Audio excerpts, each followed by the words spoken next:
Subscribe to Mufti Tariq Online and press the bell icon for more videos.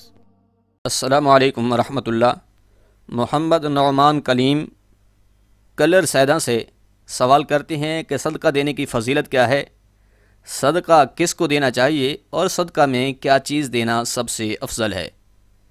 تو ان تمام سوالوں کے جوابات آپ کے سامنے بیان کرنے کی کوشش کر رہے ہیں۔ انشاءاللہ انہیں جان کر بے شمار فائدے حاصل ہوں گے۔ یاد رکھیے، صدقہ کرتے وقت بہت سارے لوگ کم علمی کی وجہ سے چند ایک غلطیاں کرتے ہیں جو کہ نہیں کرنی چاہیے، ان کا بھی ہم ذکر کر رہے ہیں۔ پہلے سمجھیے کہ صدقہ دینے کی فضیلت کیا ہے۔ حضرت عائشہ صدیقہ رضی اللہ تعالی عنہ فرماتی ہیں، حضور نبی رحمت صلی اللہ علیہ وآلہ وسلم نے ارشاد فرمایا، ایاکم والنار ولو کان بشق تمر، کیا میرے غلاموں آگ سے بچو اگرچہ کھجور کی ایک کاش ہی کیوں نہ ہو، یعنی کہ کھجور کا ایک ٹکڑا بھی آپ اگر صدقہ کرنے کی استطاعت رکھتے ہیں تو وہ صدقہ کر کے اپنے دل و دماغ کو آرام و سکون پہنچاؤ اور اللہ اور اس کے رسول صلی اللہ علیہ وآلہ وسلم کو راضی کر لو۔ صدقہ سے کوتاہیاں ایسے مٹتی ہیں جیسے پانی سے آگ بجھائی جاتی ہے۔ صدقہ سے اللہ کا غضب ٹھنڈا پڑتا ہے۔ یاد رہے، صدقہ سے کبھی مال کم نہیں ہوتا، بلکہ اللہ کریم اس میں برکت پیدا کر کے اور بڑھا دیتا ہے۔ ایک مرتبہ حضور نبی رحمت صلی اللہ علیہ وآلہ وسلم نے حضرت بلال رضی اللہ تعالی عنہ سے فرمایا، انفق یا بلال ولا تخش من ذی العرش اقلال، کیا ہے بلال، اللہ کی راہ میں خرچ کرو اور عرش والے سے فقر کا خوف مت کرو۔ تو اللہ کے لیے کر رہا ہے تو اللہ تجھے کبھی فقر و فاقہ میں نہیں ڈالے گا۔ یہ بھی یاد رہے کہ اللہ کی راہ میں خرچ کرنا حقوق اللہ بھی ہے اور حقوق العباد بھی۔ آج کا مسلمان اپنی دولت پر سانپ بن کر بیٹھا ہوا ہے، دوسروں کا مال بھی ہڑپ کر رہا ہے۔ بھائی، یہ سب پیسہ اللہ نے دیا ہے تو کچھ اپنے لیے خرچ کرو، کچھ اپنی بیوی بچوں کے لیے اور کچھ غرباء و مساکین کے لیے بھی ضرور خرچ کرو۔ اللہ فرماتا ہے، وفی اموالہم حق، کہ ہمارے نیک بندے جو ہیں، جو ہمیں مانتے ہیں، ان کے مال میں یتیموں، بیواؤں اور محتاجوں اور مسکینوں کا حق ہے، اور وہ اپنا مال یتیموں، محتاجوں اور مسکینوں کو احسان سمجھ کر نہیں دیتے، بلکہ ان کا حق سمجھ کر انہیں ادا کرتے ہیں۔ اسی طرح حضور نبی رحمت صلی اللہ علیہ وآلہ وسلم کا ایک فرمان اور بھی ہے۔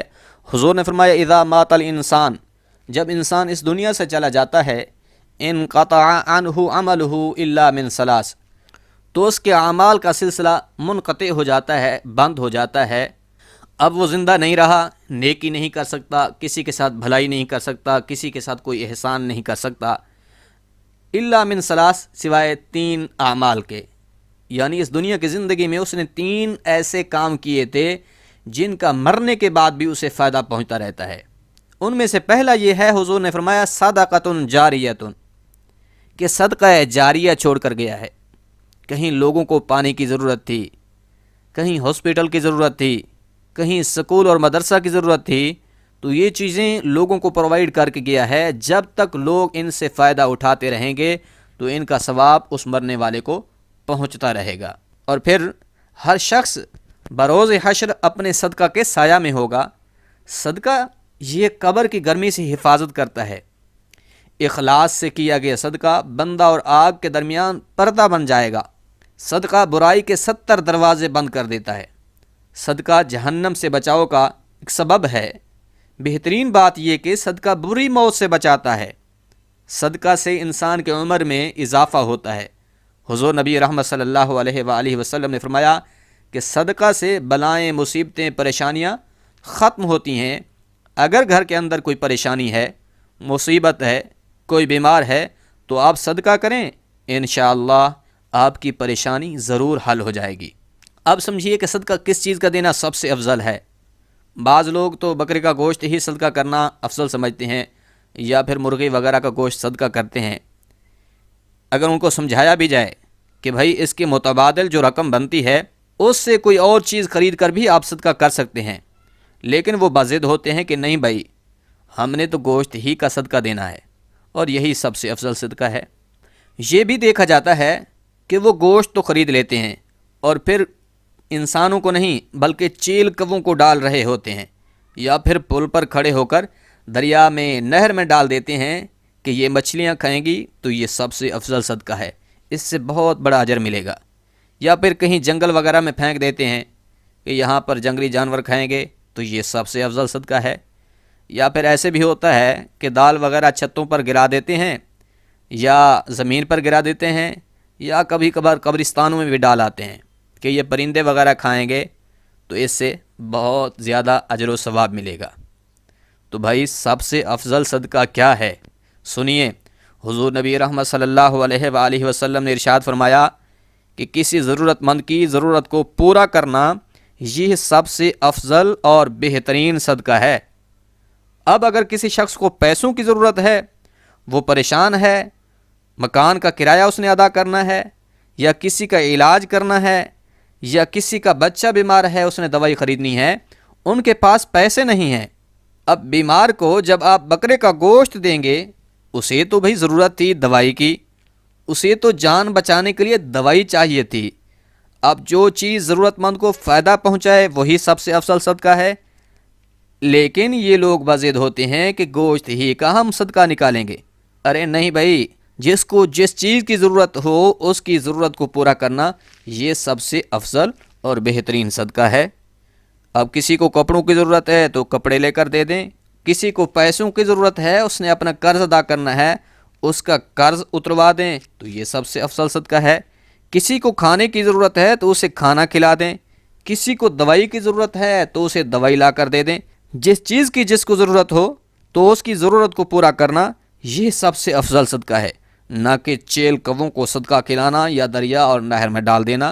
اب یہ بھی سمجھیے کہ صدقہ کس قسم کے افراد کو دینا چاہیے، اور ہمارا رویہ کیا ہے کہ ہم قریبی رشتہ داروں میں حقدار جو موجود ہوتے ہیں انہیں نظر انداز کر کے دور کے انجان لوگوں کو دے آتے ہیں۔